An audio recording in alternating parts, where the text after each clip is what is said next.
track them, yes. Okay. One final question, because my time's just about up. Has anyone ever been held accountable for botched family separations? Anybody?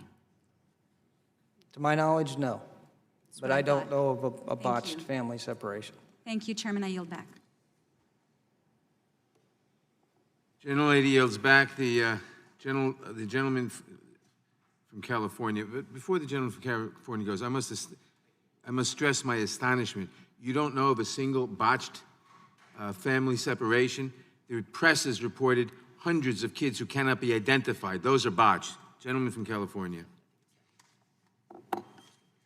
Yeah. Okay. Thank you, Mr. Chair, and to witnesses, thank you for being here today. I'd like to start off asking about the case of Sophie, who was a 3-year-old.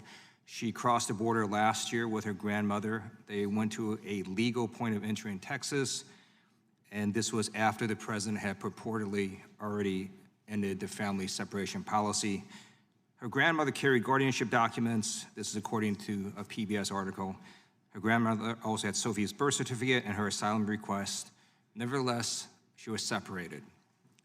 Sophie's mother was here in the U.S. legally for days. They had no idea where she was. Eventually, they tracked her down in Pennsylvania. I'm going to show you on a video what happened on day 47. So if we could play the video.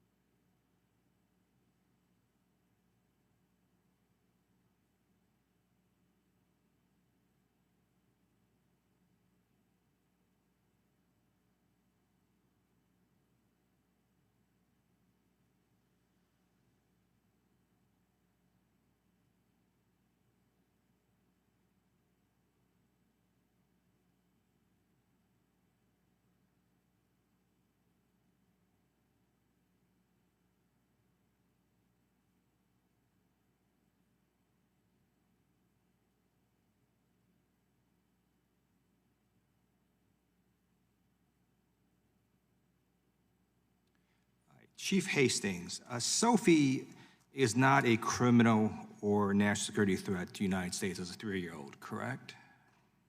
I don't know the background in this case, sir.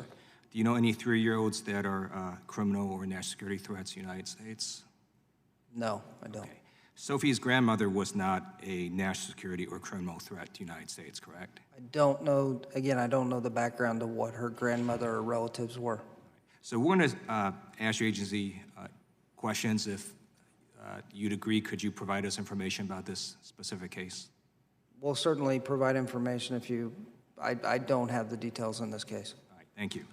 So according to the PBS article, it took 47 days to reunite Sophie, and eventually the mother was allowed to call Sophie one time a week, and eventually on the phone, the mother noticed that Sophie started to change, that she seemed to want to hang up quickly, and her mother was worried that Sophie had given up on seeing her family again.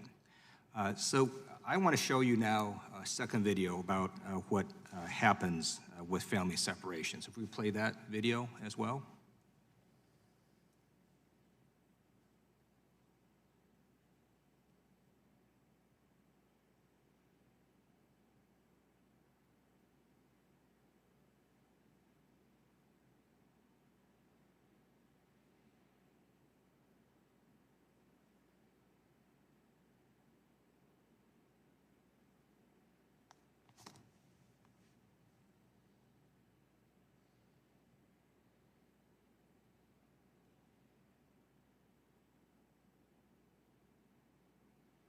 Earlier at the hearing, Congresswoman Lucy McBath talked about the American Academy of Pediatrics statement opposing separation of children and parents at the border.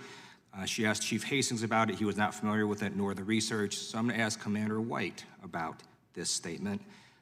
The AAP says that separating children from their parents contradicts everything we stand for as pediatricians, protecting and promoting children's health. In fact, highly stressful experiences like family separation can cause irreparable harm, disrupting a child's brain architecture and affecting his or her short-term and long-term health. This type of prolonged exposure to serious stress, known as toxic stress, can carry lifelong consequences for children. Are you familiar with that statement? I am familiar with that statement. I agree with it. It reflects accepted scientific fact. The images you have shown are consistent with what we would expect to see in children in that age group who've experienced family separation and speak to the potential harms that its separation inflicts on children.